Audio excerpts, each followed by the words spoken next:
இந்த படத்திற்கு இங்கே தலைமை தாங்க வந்திருக்கோம் அன்பண்ணன் பாக்கியராஜ் சார் அவர்களுக்கும், பேசிவிட்டு சென்ற செல்வமணி அவர்களுக்கும், மேலும் இதில் நடித்த அத்தனை கலைஞர்களுக்கும், ஏன்னா பழகருப்பு என்ன இருக்கார், நாஞ்சிலர் இருக்கார், எல்லாருக்கும் என்னுடைய வணக்கங்களை கூறி, கேமரா படம் பற்றி நான் தனியாக பேசுனது எதுக்குன்னா, இஸ் அ சூப்பர் கேமராமேன்.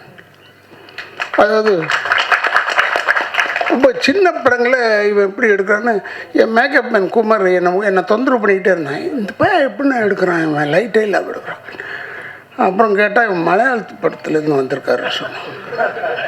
மலையாளத்தில் லைட்டே கிடையாது. அவனுக்கு ஆச்சரியமாக பார்த்துருப்பான் இந்த லைட்டெல்லாம். ஓஹோ, இப்படிலாம் லைட் இருக்க போல இருக்குன்னு. அது மாதிரி ஒரு சூப்பர் ஆள். ஆனால் மியூசிக் டைரக்டர் வந்து நான் இங்கே தான் வந்து பார்த்தப்ப பாட்டு கேட்டேன். இவர் எதிர்காலத்தில் நல்ல பெரிய ஆட்களாக மக்கள் தலைவர் படத்திலிருந்து டைரக்டர் ஆகட்டும், இல்லை மியூசிக் டைரக்டர் ஆகட்டும், இல்லை கேமராமேன் ஆகட்டும், அவங்கெல்லாம் நல்ல வர்றதுக்கு வாய்ப்பு இருக்குது. மேலும் இதில் என்னுடைய நல்ல நண்பர் ரவிமரி அவர்களுக்கு, அதான் அவர் சொன்னார் கதையின் நாயகன்னு. கதையின் நாயகன் இல்லையா, மூவ் பண்ணுறது ஒன்றை வச்சு தானே மூவ் பண்ணுறது. ஏன்னா நீ தான் ஒரு இழிச்சவாயன் அந்த படத்தில். உன்னை வந்து நான் கெடுத்து உன்னை முதலமைச்சராக கொண்டாடுறேன்றதான் கதை. அப்போ நீ எப்படி நீ வந்து வருத்தப்பட்டு சொல்லிக்கிட்டே இருக்கிறதுலேயே இழிச்சவாயன் நீ தான் அந்த படத்தில். உனக்கு ஒன்றுமே தெரியாமல் நீயே முதலமைச்சர் ஆயிடும் போது, உண்மையில் இது தேர்தலுக்கு முன்னாடியே விட வேண்டிய படம். நான் சொன்னேன் ராம்தேவிட்ட, தேர்தலுக்கு முன்னாடி விடலாம்டா, இந்த படத்தை விட்டு நல்லா போகுண்டான்னு. இல்லை நான் கொஞ்சம் இதுவாக இருக்கு அதுவாக இருக்குன்னு சொன்னார். உனக்கு இந்த படத்தில் ஒரு பெரிய விஷயம் என்னென்னா, தேர்தல் முடிவுக்கு பிறகு வந்தாலும் இது ஓடும், தேர்தலுக்கு முன்னாடி வந்தாலும் ஓடும். ஏன்னா அவன் கொஞ்சம் சிக்கலான விஷயங்கள் எல்லாம் வச்சுருக்கான். அதில் யாராலையும் சால்வ் பண்ண முடியாது. நான் சால்வ் பண்ணுறேன்னு எந்த கவர்மெண்ட் சொன்னாலும் தப்பு. அது நான் ஏன்னா இதில் அவ்வளோ அருமையாக எல்லா சீன்ஸுமே அவர் ஒவ்வொரு எனக்கு கதை சொன்னார் பாருங்கள். வந்து சொல்லும் போது எவ்ரி சீன் நான் சொல்லிக்கிட்டு இருந்தேன், இதெல்லாம் நடந்ததுயா, இதெல்லாம் நடந்ததுயா, இதெல்லாம் நடந்ததுயான்னு. அதையே வச்சுருக்கான் அவன். அதனால் அவன் ரொம்ப நல்லவ மாதிரி தெரிவான். நல்லவனே கிடையாது எனக்கு தெரிஞ்ச. ஏன்னா அவனை நான் பார்த்தது வந்து அங்கே தேட்டரில் ஒரு சீன் செஞ்சான், இந்த அப்பாவி பையனை அவன் செஞ்சான். அப்போ பார்க்கும்போது நாங்கள்லாம் உட்காந்துருக்கோம், இவன் தனியாக செஞ்சுக்கிட்டு இருந்தான். அப்போ நினச்சிக்கிட்டேன், இவன் அப்பாவி கிடையாது, இவன் எல்லோரையும் ஏமாத்துறான்றது நல்லா தெரிஞ்சுது. அதில் இருந்தான் எங்களெல்லாம் ஏமாற்றி தான் கூப்பிட்டு போயிட்டான். இல்லைன்னா நம்மளெல்லாம் அவ்வளோ சீக்கிரமாக ஏமாற்ற முடியாது. பேசின காசுலேருந்து இன்னும் கொஞ்சம் குறைச்சான். அப்புறம் கொஞ்சம் நடிச்சுக்கிட்டே இருக்கும்போது கொஞ்சம் குறைச்சிட்டான். இதுக்கப்புறமா விட்டுட்டு போக முடியாதுல்ல நம்ம. ரொம்ப புத்திசாலி தான், ரொம்ப பெரிய வெரி பிரெயினி சாப். அவனை நம்பி இப்போ படம் போட்டிருக்காரு, கவிதாலயம் சரவணன் சார் போட்டிருக்காருன்னா அவர் சிரிச்சுக்கிட்டே இருக்கலாம். ஏன்னா இந்த பணம் வந்துடும். ஆனால் பணம் வரும்போது நீங்கள் தயவுசெய்து இவனை தனியாக தூக்கிட்டு போய் உட்கார வச்சு வாங்கிடுங்க, இல்லைன்னா உங்ககிட்டேருந்து குறைச்சிடுவான் அவன். எங்களெல்லாம் குறைச்சி தான் வந்தான். அதனால் பார்க்குறதுக்கு அப்பாவி மாதிரி இருப்போம், அப்பாவி கிடையாது. அதனால் இது ஒரு நல்ல படம்.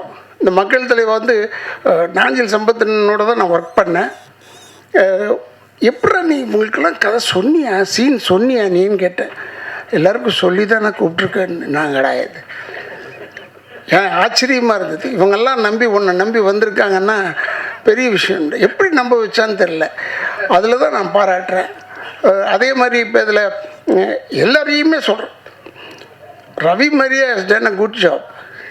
ரவி மரியா கிளாஸான சென்டர் ஆஃப் ஆக்சஸ் அவன் தான். அவனை சுற்றி தான் எல்லோரும் நாங்கள் வரோம். பட் அவனை இந்த வழிக்கு கெடுக்கிறதே நான் தான். அதனால் எனக்கு ஒரே சந்தோஷம். ஏன்னா நம்ம செய்கிற விஷயத்தை போய் இப்போ படத்தில் செய்ய சொல்லிட்டாங்களே, என்னடா இது யோசனை பண்ணேன். ஏன்னா நான் டெஃபினட்டாக நானாக இருந்தால் கூட இப்படி தான் சொல்லியிருப்பேன்.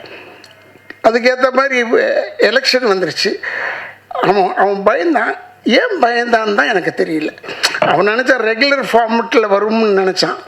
இது இர்ரெகுலர் ஃபார்மெட்டில் வந்த உடனே, தேர்தல் முடிஞ்சு இர்ரெகுலர் ஃபார்மெட்டில் வந்த உடனே அவன் கொஞ்சம் தெம்பாயிட்டான். இப்போ நம்பி படத்தை ரிலீஸ் பண்ணான். பாருங்கள், ஒரு படத்தில் சென்சார் ஆகலைன்னு சொல்லிட்டு இங்கே வந்து போடலையே ப்ரொஜெக்ஷனு.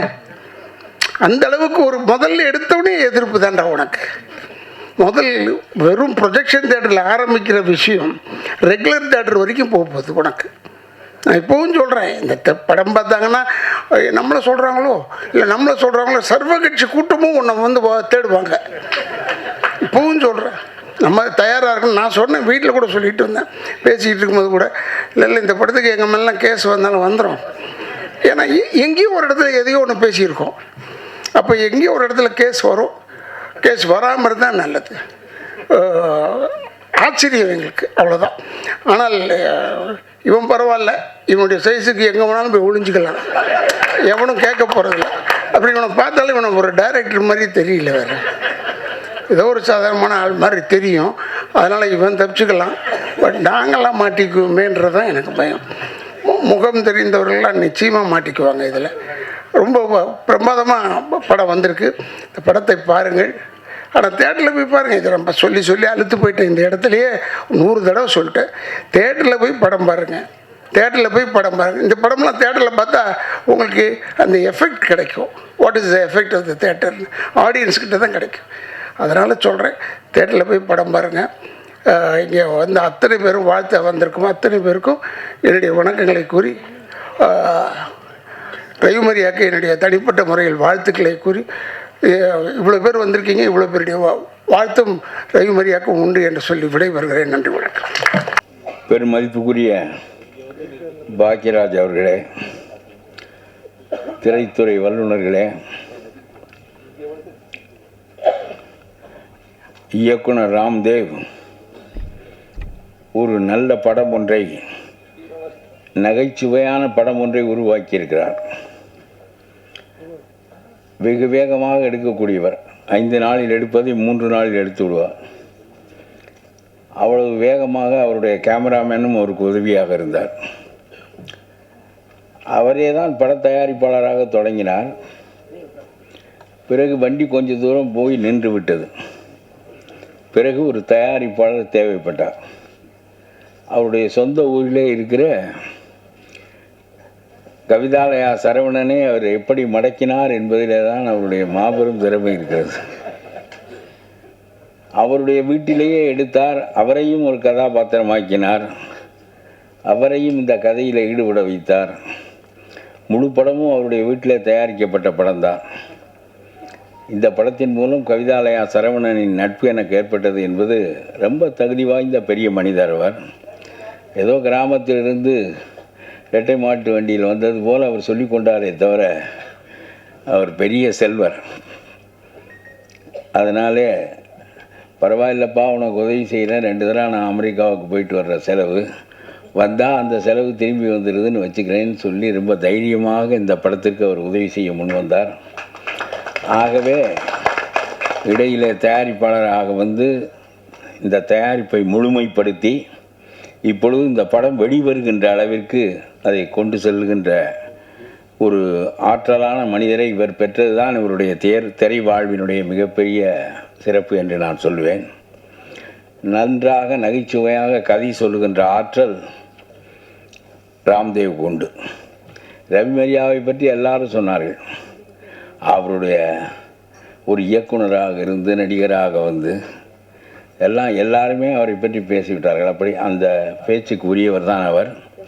ராம்தேவ் இந்த காட்சிகளை ரொம்ப நகைச்சுவையாக அமைத்திருக்கிறார்.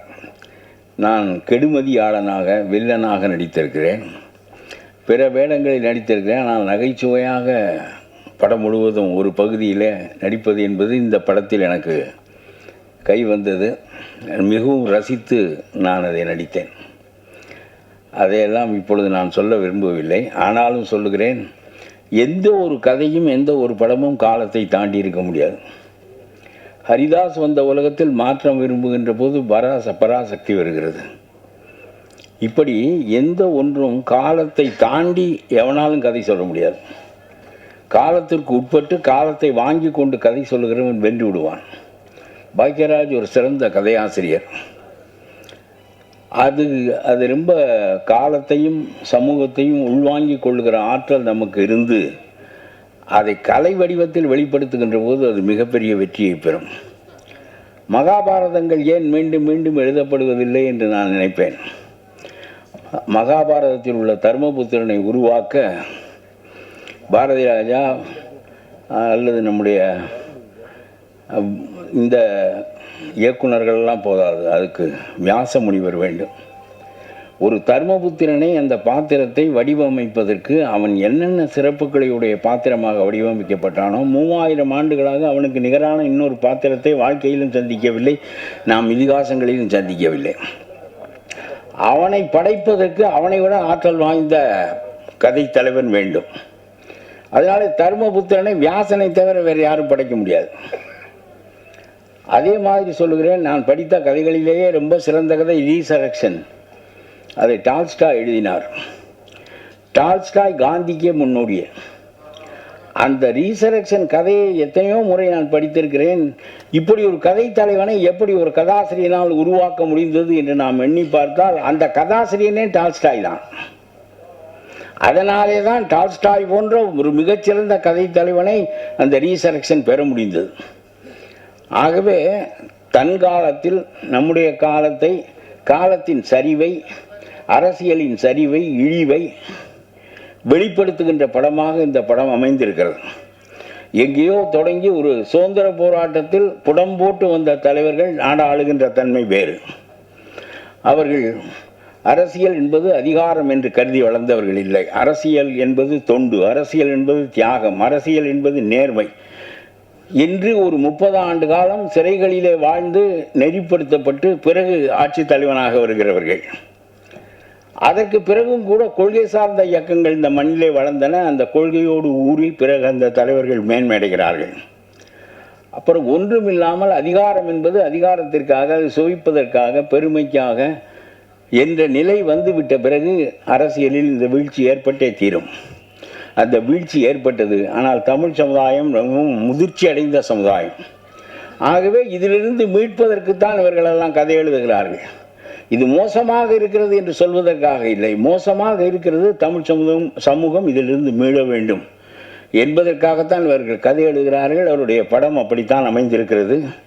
மக்கள் தலைவா ஃபார் சேல் என்பது மக்களுக்கு தலைவனாக இருக்கின்றவன் மக்களை வழிநடத்துகின்றவனாக இருக்க வேண்டும், விற்பனைக்குரியவனாக இருக்கக்கூடாது என்கின்ற செய்தியை மிக சிறப்பாக நம்முடைய ராம்தேவ் சொல்லியிருக்கிறார். ஆகவே அவரை நான் பாராட்டுகிறேன். கதை தலைவன் என்று சொல்வதற்கு இவ்வளவு வெட்கப்பட வேண்டாம். நம்முடைய கதை தலைவர் வெற்றி பெற்று விட்டால் நீங்கள் பெரிய தலைவராகி விடுவீர்கள். வெற்றி சார்ந்தது தான் நம்முடைய வாழ்க்கையை தவிர. ஆகவே அது ஒன்றும் பெரிய செய்தி இல்லை. இந்த படத்தை கடைசி வரையிலும் கொண்டு செலுத்தக்கூடிய ஆற்றல் வாய்ந்த தயாரிப்பாளர் உங்களுக்கு கிடைத்து விட்டார். கடைசி கிராமம் வரையிலும் இந்த படத்தை அவர் கொண்டு செலுத்துவார். அது அவருக்கு ஒரு பெரிய சுமை இல்லை. கழுதையே குதிரை போல் ஓட்டுகின்ற ஆற்றல் உடையவர் நம்முடைய கவிதாலயா சரவணன். ஆகவே ஒரு குதிரை கிடைத்தால் அதை பஞ்ச கல்யாணி குதிரையாக ஆக்குவார் என்ற எண்ணம் எனக்கு உண்டு, நம்பிக்கை உண்டு.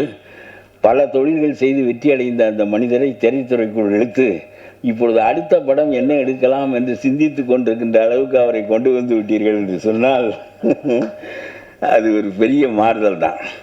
பணம் வைத்திருப்பவர்கள் வருவது தான் நல்லது. அவனும் கடனை வாங்கி நம்மையும் மாரடித்து கடைசியில் கிடந்து எல்லாரும் நடுரோட்டில் நிற்பதற்கு பதிலாக செல்வமுள்ள மனிதர்கள் கையில் இந்த சினிமா வந்து சேருவது நல்லது என்று சொல்லி, மக்கள் தலைவன் he should not be for sale, he should lead the people, he is to lead the people என்று சொல்லி ஒரு பெரிய கருத்தை, மூட நம்பிக்கைகள் மிகுந்த காலத்தில் பராசக்தி என்பது அதை கொளுத்துவதற்காக வந்தது போல, அரசியல் என்பது கீழ்மை நிலையை அடைந்து விட்ட நிலையில் அதை மேன்மை நிலைக்கு தூக்குவதற்காக இந்த படத்தை எடுத்த இயக்கிய ராம்தேவுக்கு என்னுடைய பாராட்டுக்களை தெரிவித்து விடைபெறுகிறேன்.